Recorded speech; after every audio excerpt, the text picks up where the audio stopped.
Badator Nafarroa Oinez, beste urte batez, aurten 2017 urte honetan beste edizio bat dator. Lesakako ikastolak antolatu du aurten edizio hau, Tantirumairu ikastolak hain zuzen, eta horregatik gure Miramongo estudioetan dago Aitor Iratzoki, Tantirumairu ikastolako zuzendaria. Aitor, ongi etorri gure gana? Bai, eskerrik asko, arratsaldeon. Konta iguzu, Aitor, badator edizio hau, urte osoan lanean egon zarete, eta bikin bat in da aurtengo leloa. Konta iguzu, zergatik eta nondik dator lelo hau? Bueno, bikin batin heldu da pixko bat, bi eta bat hitzak erabiltzen ditu giltzarri bezala, eta bi zergatik, bigarren Nafarroa Oineza ospatuko dugulako Lesakan, bigarren eraikin bat ere egin nahi dugulako, bigarren belaunaldia izanen delako ikastolatik pasatuko dena, Nafarroa ere bitan banatu dugulako, eta, horiek denak ere batian biltzen direlako, ez? Bi ikastola horiek, ikastola bakarra osatuko dute, Nafarroa bakarra dugu, eta pixko bat hortik, bi eta bat horrekin, hortik tiraka sortu da. Eta bertzetik, Lesakan birekin batean, erranez, auzolanaren ideia edo pixko bat ere islatu nahi izan da ahozkotasunean. Euskararen aldeko jaia dugu, eta urte osoan lanean ibili zarete, eta zer prestatu diguzu, edo bertara hurbilduko direnek zer topatuko dute igandean Lesakan?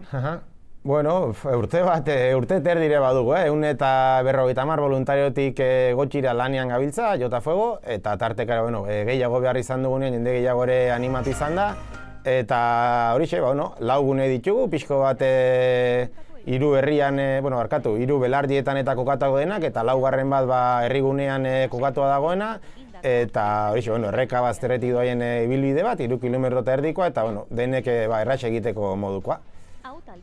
Kanpokoak garenok Lesaka ezagutzeko modu bat ere izango da, ez? San Ferminetan jende askok ezagutzen du Lesaka, baina Nafarroa Oinez ere modu polita izango da Lesaka ezagutzeko. Hori da, egun bateko San Fermina izanen dugu, bai. Hori da, normalian jendea herrira joaten da, eta honetan justo herritikan kanpora antolatu dugu alik eta gutxien eragiteko herrian ibilbidea, eta bai, hori da. Herritik kanpora izanen da, eta lau gune horiek, eta Lesakaren bertsalderdi bat izabetzeko aukerara izanen dugu. Komentatu diguzu lila puntua gunea ere jarri duzuela bertan martxan, genero arazorik edo balego, bertara joan dadin jendea. Ez dakit mezuren bat nahi duzun bidali hemendik edo... Tristea da horrelako gauzak eta oraindik antolatu behar izateko, baina dugun errealitatearekin eta orain bi urte baztanen ere gertatutakoen ondotik protokolo jarri zen, eraso sexisten antzinean erantzuteko edo hauek bideratzeko protokolo bat martxan jarri zen, eta horixe eta lila puntuaren bidez ere hortan aritu nahi dugu. Eta hortaz gainere lehenbiziko eta hirugarren DBH-ko ikaslentzat unitate didaktiko batzuk prestatu dira, pixko bat horrelako gaien inguruan sensibilizatzeko eta aulantzeko. Gonbitea suposatzen dut ikasle, ez ikasle, familia, kuadrilla, guztio ilusatzen diezula, ezta? Bai. Euskal Herriko euskaltzale guztiak gonbidatu Lesakara etortzera, nahi duten bezala, kotxe, soinez, bizikletaz, autobusez, nahi duten bezala, baina denak ere bai, bertara etortzera animatzen ditugu. Komentatu diguzu hori, bizikletaz joateko aukera ere badagoela, ez dakit ibilbide horiek nola sortu dituzuen, edo autobusak nola antolatu dituzuen, badakizue zeintzuk joango diren, zeintzuk ez, zein herrietatik, Euskal Herri osotik joango den jendea, edo...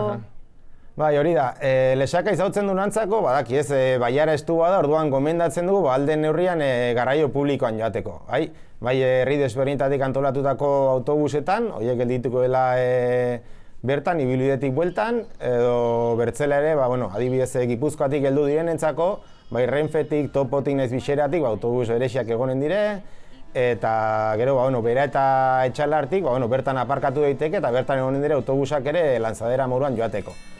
Eta hortaz gain, hor dago garai bateko tren txikitoa zena, Irundikan Elizondora elkartzen zuen tren txikitoa, eta gaur egun bide berdea da. Orduan hortik ere, bizikletaz joateko aukera dago, eta gune bat egonen da, bertan bizikletak gutxi, eta zaintzapean egun guztian usteko. Aitor, gu pantailan ari gara ikusten urte osoan zehar egin dituzuen ekintzak, izan ere igandean izango da egun potoloa, baina urte osoan zehar ere ekintzak egiten ari zarete. Konta iguzu pixkat, urte osoan zehar ekintza horiek egitea badu garrantziaren bat, zer egin duzue, zeinek hartu du parte ekintza horietan? Bai, hori da.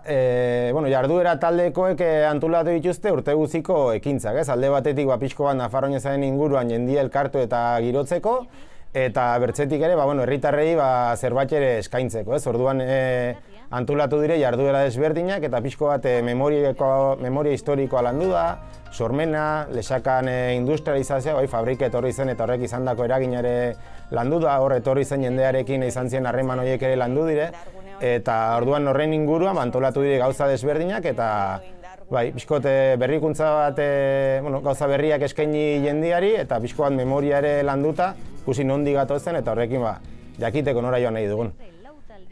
Aitor, komentatzen zenigun elkarrizketa hasieran Nafarroa bat dela, baina euskara ez da Nafarroa osora iristen. Lesaka bai da herri euskalduna eta zuen ikastola ere. Konta iguzu, zuen ikastolaren proiektua zein da, berezitasunak, zeintzuk diren zuen erronkak, helburuak? Hori da.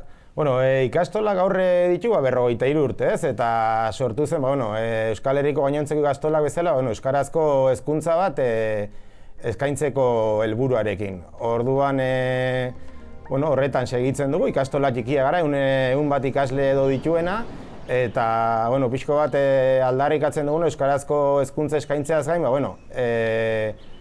euskaltzaleak ere bagara, Nafarroan gaude, eta pixko bat birika bat izan nahi dugu ere Nafarroarako. Badakigu nondik heldu garen, non gauden, ze arrisku dituen ere euskarak Nafarroan, eta iruditzen zaigu, garrantzia duela horrelako besta bat antolatzeak. Eta, hortaz gainere, pixko saiatzen gara herriak sortu zuen ikastola eta gure ikastolan ere hola funtzionatzen dugu. Herritarrekin lanean, auzolanetik tiratzen dugu, gurasoen partaidetzarekin, eta hortan gaude.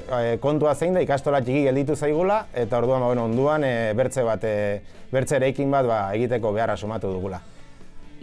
Suposatzen dut, bigarren eraikin hori egiteko beharrak ere esan nahi duela gero eta jende gehiago dagoela euskararen alde eta euskara ikasteko gogoarekin. Eraikin hori egin nahi duzue, baina laborategiak eta hainbat irakurri ditut hainbat proiektu martxan jarri nahi dituzuela. Kontua da, ikastola hasi zenean, aratonat ibili ziren, eraikuntzarik ez zegoen, eraikuntza egokirik eta 88ko Nafarroainesen ondotik lortu zen gaur egungoa, ez? Orduzkero basatu direia 30 bat urte eta hezkuntza aldatzen joan den neurrian, ikastolan ere behar berriak agertu zaizkigu, gela berria sortu behar izan ditugu, eta orduan hor gaude leku eskasiarekin, ez? Jangela bat adibidez, lehenago 6 pertsonarentzako zena, basierretatik heldu zienen pertsonentzako, gaur egun 10 aldiz gehiago ikasle hartzen ditu eta eskas gelditu zaigu. Bikoizketak eta egiten ditugunean unitzetan ez ditugu gelak izaten, bulegoak ere ez ditugu, eta orduan leku falta hori nabaria eta horrengatik nahi dugu bigarren eraikuntza hori egin. Eta hezkuntzari dagokionez euskararekin zue konpromiso handia izango duzue, euskararen aldeko ikastola bat zaretelako, nola bizi duzue euskara Lesaka inguruan eta eskualde euskalduna den arren nola bizi duzue zatiketa hori? Zatiketa zein zentzudan erraten duzu? Euskararen erabileraren zatiketa hori, edo azkenean Nafarroa ez bezalako ekimenak badira garrantzitsuak Nafarroa osora euskararen errekonozimendu hori eramateko. Bai. Ez, Lesaka gaur egun leku euskalduntzat hartzen dugun arren ere, ibilbide luze bat egin behar izan da hona taietzeko, eta Lesakan handi batean euskararen normalizatua dagoen arren, ez dakit, Nafarroan gaude badakigun onden, eta gure proiektu ere kokatzen dugu pixko bat ere, hezkuntza propio baten aldeko bidean, ez? Orduan, 7 herrialdeak ere bertan hartzen dituen proiektu baten bidean, eta horko ikusten dugu gure burua, gure aletxoa jarri, eta pixko bat hortik abiatuz, zabaltzea hori, 7 probintzietara. Aitor, nik ez dut imaginatzen modu hoberik euskara zabaltzeko jai giroan baino, beraz, besterik gabe esan dizuegu ondo pasatzeko igandean, mundu guztiari egiten diogu gonbitare bertara azaltzeko, ez dakizuk mezuren bat edo nahi diezun zabaldu hemen gure ikuslei? Ez, denak gonbidatu zaretela, Lesakara etortzeko, izanen ditugu lekuak ere aparkatzeko nahi ezkeo lehenago etorritare karabanentzat edo dena delakoarentzat, eta hasi da jendia Lesakara horbiltzen, animatzen zaituzteko, guraldiare lagundugu, eta gure zonalde honetan haunitzetan hori faktore garrantzitsua izaten da, orduan ez dago aitzakiarik, eta animatu bikin batin denak Lesakara etortzerat. Oso ondo, Aitor, eskerrik asko gurean izateagatik, eta guk ere mundu guztiari egiten luzatzen diogu gonbita hori. Nafarroa oinez, Lesakan, igandean hitzordua dugu, eguraldia lagun.